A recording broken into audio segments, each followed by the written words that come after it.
Hi అండి, welcome back to worry miracles. నేను మీ శ్రావణి. ఈరోజు సండే కదా, చాలా మందికి ముక్క లేకుండా ముద్ద దిగదు కదా. తిందామంటేనేమో చికెన్ తినకూడదని అంటున్నారు. అందుకే కోరి కోరి కష్టాలు తెచ్చుకోవడం ఎందుకని మటన్ కర్రీ చేయడానికే ఫిక్స్ అయ్యాను. మటన్ని నా స్టైల్లో ఎలా చేయాలో చేసి చూపిస్తాను. మీరైతే ఈ వీడియోని స్కిప్ చేయకుండా మొత్తంగా చూడండి. చూశాక వెళ్తూ వెళ్తూ ఒక్క లైక్ కొట్టి వెళ్ళండి. ఇంకా ఆలస్యం చేయకుండా వీడియోలకు వెళ్ళిపోదాం, వచ్చేయండి. ఈ రెసిపీ కోసం అయితే నేను అరకిలో మటన్ తీసుకున్నాను. శుభ్రంగా కడిగి పెట్టేసుకున్నాను. బోన్స్ మజిల్స్ అన్ని కలిపే తీసుకున్నాను. 2 సార్లు శుభ్రంగా వెనిగర్ వేసి కడిగి పెట్టేశాను. ఇప్పుడు ఇందులోకి 1 స్పూన్ సాల్ట్ వేసుకుందాము. అలాగే 1/2 టీ స్పూన్ పసుపు, ఒక 4-5 పచ్చిమిరపకాయలు చీలికలు చేసుకొని వేసుకుందాము. అలాగే మిర్చి పౌడర్ వేసుకుందాము. మీ టేస్ట్ని బట్టి మీరు వేసుకోవచ్చు. తర్వాత ఒక అరకట్ట కొత్తిమీర నీళ్ళ పేస్ట్ చేసేసుకొని కలిపేస్తున్నాను ఇందులోకి. ఇప్పుడు మొత్తంగా మటన్ అంతటిని కూడా చేత్తో మీదకి కింది కలిపేసుకుందాము. అంతా ఉప్పు కారం పట్టేలాగా మొత్తంగా కలుపుకున్న తర్వాత దీన్ని మూత పెట్టేసి పక్కన పెట్టేద్దాం కాసేపు. ఇప్పుడు మిక్సీ జార్ తీసుకొని అందులోకి 1 ఇంచు చెక్క, 3 లవంగాలు, తర్వాత 1 స్పూన్ గసగసాలు,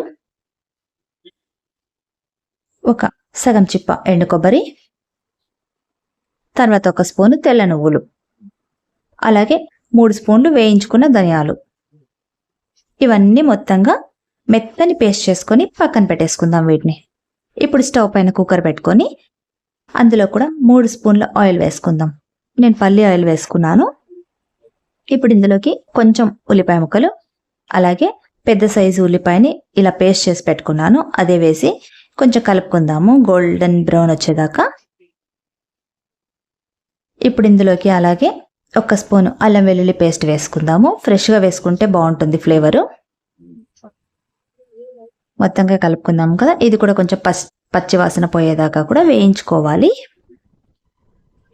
సో ఈ తర్వాత మనం మ్యారినేట్ చేసి పెట్టుకున్న మటన్ అంతా కూడా కొద్ది కొద్దిగా కుక్కర్లో వేసేసి కలిపేసుకుందాము. మొత్తంగా మీదకి కిందకి అంతా కూడా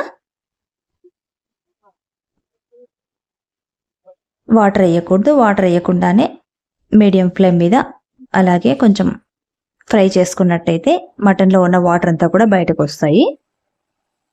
అప్పటిదాకా కూడా మనము మొత్తంగా కలుపుకొని మూత పెట్టుకొని ఫ్రై అవ్వనిద్దాము. తర్వాత ఇప్పుడు మూత తీసి చూద్దాము. దాదాపుగా ఫ్రై అయింది కదా, వాటర్ అంతా వచ్చేసింది కదా, మటన్లో అంతా ఇంకిపోయింది. ఇప్పుడు మనం పక్కన చేసి పెట్టుకున్న పేస్ట్ వేసేసుకుందాము. ధనియాలు అది ఇది అంతా చేసి పెట్టేసుకున్నాం కదా పేస్ట్, గసగసాలది, ఆ పేస్ట్ అంతా కూడా ఇందులోకి వేసేసుకుందాం. మొత్తంగా వేసుకొని తర్వాత మనం కొత్తిమీర వాటర్ వేసుకున్నాం, ఆ వాటర్ కూడా కొద్దిగా వేసేసుకుందాము. ఇప్పుడు అంతా ఒకసారి మళ్ళీ కలిపేసుకుందాం. మీకు ఉప్పు కారం తక్కువైనట్టయితే ఇప్పుడే యాడ్ చేసేసుకోవచ్చు. తర్వాత దీనికి విజిల్ పెట్టుకొని 4 విజిల్స్ పెట్టుకుందాము. 4 విజిల్స్ వచ్చేదాకా కూడా ఉడకనిద్దాం. చూద్దాం, 4 విజిల్స్ అయిపోయినాయి కదా. ఇప్పుడు ఒకసారి తీసి చూద్దాం. సో ఉడికిపోయినట్టుగానే ఉంది. ఇప్పుడు మళ్ళీ ఒకసారి అంతా కూడా కలిపి చూద్దాము. మీదకి కిందకి ఉడికిపోయింది ముక్క.